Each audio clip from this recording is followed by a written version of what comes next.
আর সেই কোরআন সুন্নাহকে বাদ দিয়ে পাশ্চাত্যের গোলামি আর শিক্ষা গ্রহণ করার কারণে আজ আমার দেশের শিক্ষিত মানুষগুলো ফাইল ঠেকায় দুর্নীতির মাধ্যমে জনগণের মুখের গ্রাসকে কেড়ে নিচ্ছে। ঠিক কিনা বলে?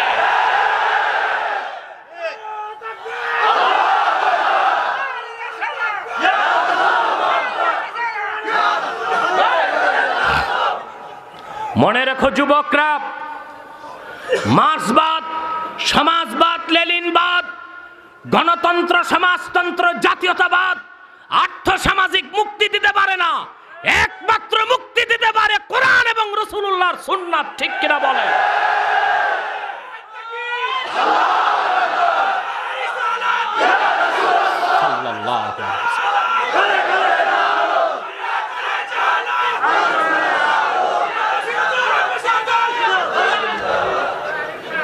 আমরা আজকে লক্ষ্য করে দেখেন, মধ্য এশিয়ায় কোরআনের আইন কায়েম হয়েছে। দেশটির নামও আপনারা জানেন। বিদেশি সাংবাদিকরা সেখানে ঢুকে জিজ্ঞেস করলো পরিস্থিতি কি।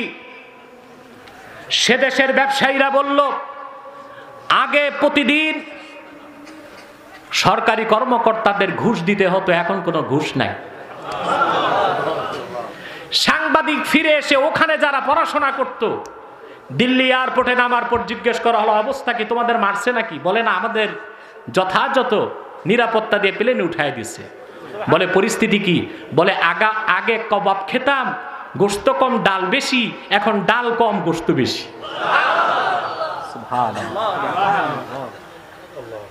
আহকামে শারঈয়া এই উপকারটাই দেয়। কোরআন সুন্নাহর জীবন বিধান চুরিকে বন্ধ করে, দুর্নীতি বন্ধ করে, সন্ত্রাস সহিংসতা বন্ধ করে মানুষকে পৃথিবীতে একটি নিরাপদ জনপদ উপহার দিতে পারে। পশ্চিমাদের পক্ষে মানুষকে নিরাপদ জনপদ দেওয়া সম্ভব হয় নাই। পশ্চিমা সভ্যতার ধারক বাহকরা বিশ্বের মানুষকে উপহার দিয়েছে প্রথম বিশ্বযুদ্ধ, উপহার দিয়েছে দ্বিতীয় বিশ্বযুদ্ধ। যেই দুটো যুদ্ধে সমাজবাদ আর পুঁজিবাদ তাদের আদর্শ প্রতিষ্ঠা করতে যে 16 কোটি মানুষকে নির্মমভাবে হত্যা করেছে। কিন্তু চোরের মার বড় গলা তারাই কিনা মুসলমানকে বলে আবার সন্ত্রাসী। সন্ত্রাস জন্ম দিছে তারা, সন্ত্রাস করে তারা। দেখেন নাই, আমার দেশে কোন হিন্দুর গায়ে মুসলমান হাত দেয় নাই, কোন মন্দির মুসলমান ভাঙ্গে নাই। সরকার তদন্ত করে পেয়েছে যারা করেছে তারাও হিন্দু।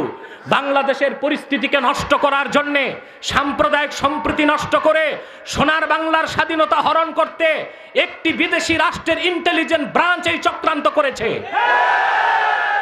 ইসলাম মানুষের কল্যাণ চায়, মানুষের উপকার, মানব সেবাকে ইসলাম সবচেয়ে বেশি গুরুত্ব দিয়েছে। 2, আল্লাহ রাসূল সাল্লাল্লাহু আলাইহি ওয়াসাল্লামের সাহাবীগণের মধ্যে সবাই সমালোচনার ঊর্ধ্বে। আমাদের আকীদা তারা মেয়ারুল হাক্কে ওয়াল আদালা, কারণ আল্লাহ তাদেরকে আমাদের নেতার মর্যাদা দিয়েছেন। কে দিয়েছেন? সেই সাহাবায়ে কেরামের মধ্যে আবার সর্বশ্রেষ্ঠত্ব আল্লাহ দিয়েছেন আহলে বায়তকে। সেই আহলে বায়তের সদস্য হযরত আলী কাররামাল্লাহু ওয়াজহা। বলেন সুবহানাল্লাহ। আহলে বায়তের মর্যাদা কত বেশি আল্লাহর হাবিব ইরশাদ করেছেন, তারাকতু ফীকুম আমরাইন লান তাদিল্লু মা তামাসসাকতুম বিহিমা কিতাবাল্লাহি ওয়া ইতরাতি। আমি তোমাদের জন্য দুটো জিনিস রেখে গেলাম, একটি আল্লাহর কিতাব কোরআন কারীম, আর একটি আমার বংশধর। বলেন সুবহানাল্লাহ। আহলে বায়ত তাদের মর্যাদা কত বেশি যে হযরত আলী কাররামাল্লাহু ওয়াজহার কাজকে আল্লাহ পাক ওহী নাজিল করে স্বীকৃতি দিয়েছেন। বলেন সুবহানাল্লাহ। তাহলে আমাদের আল্লাহ অভিভাবক, মালিক হিসেবে, আর আমরা আল্লাহ রাসূল মুহাম্মদ সাল্লাল্লাহু আলাইহি সাল্লামের উম্মত, এই হিসেবে আল্লাহ রাসূল মুহাম্মদ সাল্লাল্লাহু আলাইহি সাল্লাম আমাদের অভিভাবক। আর জীবন চলার পথে কোরআন সুন্নাহর অনুসরণ সাহাবায়ে কেরাম যেভাবে করেছেন তা আমরা অনুসরণ করব। সেই জন্য সাহাবায়ে কেরাম আমাদের অভিভাবক এবং নেতা। কথা বুঝতে পারছেন? এবার আমরা দ্বিতীয় আয়াতে চলে যাচ্ছি। وَمَن يَتَوَلَّ اللَّهَ وَرَسُولَهُ وَالَّذِينَ آمَنُوا فَإِنَّ حِزْبَ اللَّهِ هُمُ الْغَالِبُونَ। যারা আল্লাহকে মালিক হিসেবে বিশ্বাস করবে আর মুহাম্মদ সাল্লাল্লাহু আলাইহি সাল্লামের খাঁটি উম্মত হবে এবং মুহাম্মদ সাল্লাল্লাহু আলাইহি সাল্লামের উম্মতের মধ্যে খাঁটি ঈমানদারকে নেতা হিসেবে গ্রহণ করবে, তারাই হিজবুল্লাহ, আল্লাহর দল, আর তারাই চূড়ান্তভাবে বিজয় লাভ করবে। বলেন সুবহানাল্লাহ। তাহলে আমাদের বিজয় কিভাবে তা আমরা বুঝতে পারলাম। নেতা ঠিক করতে হবে। কি ঠিক করতে হবে? সমস্যা আমাদের নেতায়। সমস্যা কোথায়? সমস্যা কোথায়? যারা আমাদেরকে নেতৃত্ব দিবে তাদের মধ্যে সবচেয়ে বড় বড় সমস্যা। আমি একটা উদাহরণ দিয়ে থাকি। একটি বাস ঢাকা থেকে চট্টগ্রাম যাবে। কোথায়? খুব ডিলাক্স কমফোর্টেবল বাস এখন বের হয়েছে। তারা আবার বলে যে তাদের বাসে উঠলে বিমানের মতোই আরাম। অবশ্যই এটা ডায়লগ হয়ে গেছে। ভাঙ্গা চূড়া বাস, পিছে লেখা সড়ক পথে বিমানের ছোঁয়া। বাসের দরজাও নাই, জানালা থাকে। আপনারা দেখবেন এই যে আপনার গরিপুর থেকে কুমিল্লা কিছু টমটম বাদ যায়, এর পিছেও লেখা আছে সড়ক পথে বিমানের ছোঁয়া। বাসের চাক্কা ছাড়া জানালাও নাই, দরজাও নাই। তো অনেক দামি দামি বাস এখন আছে, চলে, ঠিক কিনা? এই বাস 40 জন যাত্রী। কয়জন? সামনের 10 জন দেশের সেরা পীর সাহেব, তারপর 10 জন সেরা আলেম, তারপর 20 জন দেশের শ্রেষ্ঠ মুহাদ্দিস, 40 জন সবই তো আউলিয়ায়ে কেরাম। কিন্তু যিনি চালায় বাসের ড্রাইভার, ওখানে বসালেন একজন ড্রাগ অ্যাডিক্টেড নেশাখোরকে। এই বাস ঢাকা থেকে চট্টগ্রাম যাওয়ার সম্ভাবনা আছে না? মাঝ পথে হয় যাবে খালে নয় ডালে। যাত্রীদের দোষ আছে? কথা বলেন, সমস্যা কই? আমরা ছোট্ট দেশটিতে 17,46 লক্ষ মানুষ, অধিকাংশ মুসলমান, 3.5 লক্ষ মসজিদ, হাজার হাজার মাদ্রাসা, হাজার হাজার পীর এবং মুরিদ। আরব বিশ্বকে বাদ দিলে দুনিয়ার কোথাও এত কোরআনের মাহফিল হয় না যত বাংলাদেশে হয়। কিন্তু সেই দেশে ইসলামের পক্ষে কোনো কাজ নাই। কেন? যাত্রী সব ঠিক, সমস্যা হচ্ছে ড্রাইভারে। সেজন্য নেতা ঠিক করতে হবে। কি ঠিক করতে হবে? আল্লাহ শর্ত দিয়েছেন, ইমানদার হতে হবে আর মুমিনকে নেতা মানতে হবে। ইমানদার কিভাবে? আল্লাহর তাওহীদকে বিশ্বাস করতে হবে, মুহাম্মদ সাল্লাল্লাহু আলাইহি সাল্লামের রিসালাতকে বিশ্বাস করতে হবে, পুরা 30 পারা কোরআনকে বিশ্বাস করে, সহিহ হাদিসকে বিশ্বাস করে, তাহলে আপনি মুমিন। আপনি কি? সেটা আবার মৌখিক চলবে না, ইমানটা হতে হবে প্রগাঢ়। মুমিন কি রকম হবেন? সূরা হুজুরাতে আল্লাহ ব্যাখ্যা করেছেন। আল্লাহ রাব্বুল আলামিন বলেন, ইন্নামাল মুমিনুনাল্লাযীনা আমানু বিল্লাহি ওয়া রাসূলিহি থুম্মা লাম ইয়ারতাবু ওয়া জাহাদু বিআমওয়ালিহিম ওয়া আনফুসিহিম ফি সাবিলিল্লাহি উলাইকা হুমুস সাদিকুন। আর যারা বিশ্বাস স্থাপন করেছে আল্লাহর উপর এবং তার রাসূল মুহাম্মদ সাল্লাল্লাহু আলাইহি সাল্লামের উপর, সুম্মা লাম ইয়ারতাবু, তারপর এই ঈমানের কোন একটা বিষয়ে কোনো সন্দেহ নাই, রাখলো না, সুবহানাল্লাহ বলবেন না? ওয়া জাহাদু বিআমওয়ালিহিম ওয়া আনফুসিহিম ফি সাবিলিল্লাহ, অতঃপর আল্লাহর পথে জিহাদ করে জান এবং মাল দিয়ে। আল্লাহ পাক বলেন, উলাইকা হুমুস সাদিকুন, তারাই ঈমানের দাবিতে সত্যবাদী। এই মুমিন হওয়ার পর নেতা যখন মুমিন হবে, আপনার নাম, আপনার দলের নাম হিজবুল্লাহ, আল্লাহর দল। আর আল্লাহ ওয়াদা করেছেন, ফা ইন্না হিজবাল্লাহি হুমুল গালিবুন, যারা আল্লাহর দল তারা বিজয়ী হবেই হবেই হবে। দুনিয়ার কোন পরাশক্তি তাদের বিজয়কে ঠেকাতে পারে না, যার প্রমাণ মধ্য এশিয়ার মুমিনগণ দেখিয়েছে। ঠিক কিনা বলেন? সাদাকাল্লাহুল আযীম ওয়া সাদাকা রাসূলুহুন নবিয়ুল কারীম ওয়া নাহনু আলা যালিকা মিনাশ শাহিদিন ওয়াশ শাকিরিন আলহামদুলিল্লাহি রাব্বিল আলামিন। আর একটি লোক দ্বারা চিল্লাবেন না, বসেন। হাজার হাজার মানুষের মাথা ডিঙ্গিয়ে বের হন, লজ্জা তো থাকা দরকার। তবে এইরকম মাইকে যে এতক্ষণ বসে আছেন সেটাও একটা গনিমত, আলহামদুলিল্লাহ। কোরআন কারীম মাদ্রাসায় নিয়ে যাও। বাংলাদেশে ইসলাম ও মুসলমানের বিপক্ষে অনেক কুফরি শক্তি কাজ করে যাচ্ছে। তার মধ্যে সবচেয়ে ভয়ঙ্কর হচ্ছে নিকৃষ্টভাবে ইসলাম ও মুসলমানের বিরোধিতা করে যাচ্ছে কাদিয়ানী সম্প্রদায়। নিঃসন্দেহে তারা কাফের এবং অমুসলিম, ঠিক কিনা বলে? তাদেরকে যারা কাফের বলবে না তারাও কাফের। বাংলাদেশে তারা ইসলাম ও মুসলমানের বিপক্ষে চক্রান্ত করে যাচ্ছে। নিঃসন্দেহে তারা কাফের, কারণ তারা আল্লাহর আখিরি নবী মুহাম্মদ সাল্লাল্লাহু আলাইহি সাল্লামকে আল্লাহর শেষ নবী হিসেবে বিশ্বাস করে না। চিল্লায় বলেন নাউজুবিল্লাহ। আপনি শ্রোতাকে বলছি, যে দাঁড়ায় তাকে বসায় দেন। আমি জানি কেন তারা আগে উঠে, গাড়ির সিরিয়ালটা ঠিক রাখতে, মুনাজাতের পর আগে দৌড় দিবে, এটাই। আচ্ছা বলেন তো, বুঝি না তা তো না, বুঝি তো। মনে করে গাড়িগুলো বেরোতে কষ্ট হবে, আগে যে গাড়িতে বসে থাকে মুনাজাতের পরিষ্কার দিয়ে ভাগবে। নিজের স্বার্থটা দেখে, মাহফিলের পরিবেশ নষ্ট এটা দেখে না। একটি লোকও দাঁড়াবেন না। কথা বুঝতেছেন?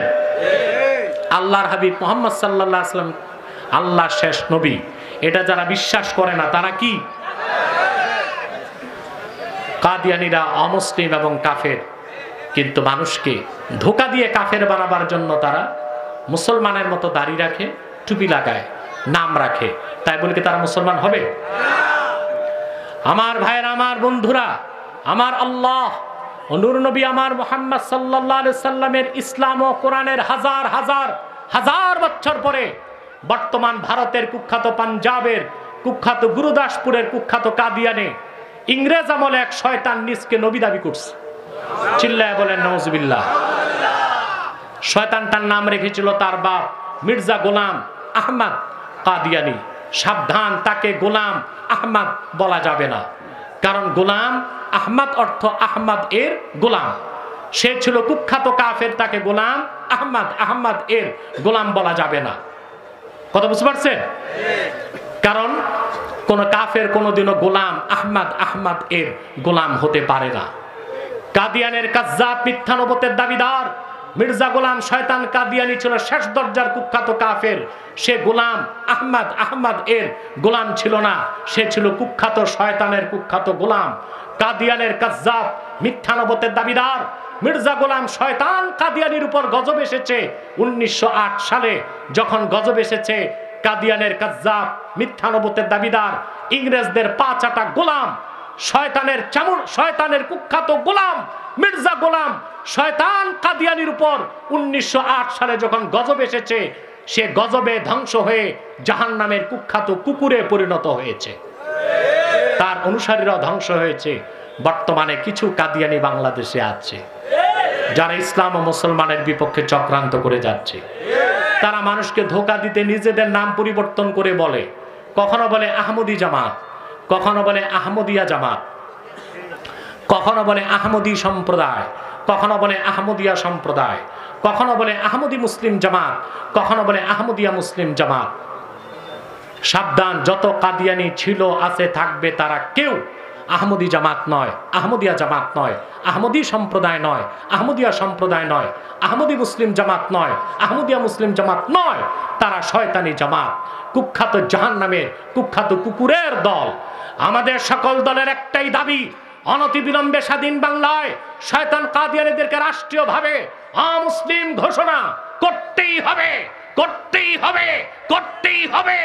এই দাবি আদায়ে তাহরিকে খাতমে নবুয়ত বাংলাদেশের ব্যানারে যদি জান ও মাল দিতে হয়, কারা কারা প্রস্তুত আছেন হাত তুলে দেখা। তাদের কোনো পণ্যদ্রব্য ধরবেন না, কিনবেন না, বেচবেন না, মনে থাকবে? প্রাণ, সিজান, আরএফএল, প্রথম আলো, ডেলি স্টার, কালের কণ্ঠ, এগুলো তাদের, এগুলো ধরবেন না, কিনবেন না, বেচবেন না, মনে থাকবে মুসলমান? আরেকটি কুফুরি দল চক্রান্ত করে যাচ্ছে, আপনি জায়গা করে দেন। আমাদের সম্মানিত সভাপতি হযরত মাওলানা আয়াজ আহমদ সিদ্দিকী পীর সাহেব জৌনপুরে এসেছেন, আলহামদুলিল্লাহ বলেন। তার মুনাজাতের মাধ্যমে আপনারা বিদায় নেবেন ইনশাআল্লাহ, বলেন ইনশাআল্লাহ। যে কথা বলছিলাম, আরেকটি কুফরি জামাত বাংলাদেশে কাজ করে যাচ্ছে, এটা হচ্ছে খ্রিস্টানদের একটি পথভ্রষ্ট দল। এটার নাম ঈসাঈ তরিকা। কি নাম? কথা বুঝেন না? এ তরিকার নাম কি? খ্রিস্টানদের গোপন দল। খ্রিস্টানদের, এরা নিজেদের পরিচয় দেয় ঈসাঈ তরিকাভুক্ত মুসলমান, আসলে কি খ্রিস্টান। অর্থাৎ তারা বলে আমরা মুসলমান, তবে ঈসার উম্মত মুসলমান। আপনারা বলেন ঈসার উম্মত মুসলমান না খ্রিস্টান? আমি জানি আপনি শুনলে কষ্ট পাবেন, তাও বলছি, এই রকম মুসলিম নামদারি খ্রিস্টান বাংলাদেশে এখন আছে 9.5 লাখ, 9.5 লক্ষ। নাউজুবিল্লাহ বলবেন। তাদের এক বড় নেতা, আমার দিকে তাকান, তাদের এক বড় নেতা কানাডাতে থাকে। কোথায়? এক বিশ্ববিদ্যালয়ের প্রফেসর, আমি তার নাম বলবো না। গত রমজানে সে আমার কাছে বিতর্কে হেরেছে, আলহামদুলিল্লাহ বলেন। নামটা বললাম না।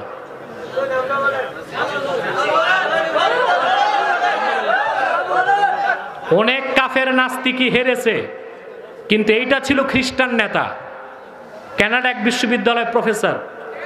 সে হাদিস অস্বীকার করে, বুঝলেন? সে হচ্ছে ওই খ্রিস্টান দলের সদস্য যারা নিজেদেরকে বলে ঈসাঈ মুসলমান, আসলেই তারা কি খ্রিস্টান। এদের ব্যাপারও আপনাদের সাবধান থাকতে হবে। পারবেন তো ইনশাআল্লাহ?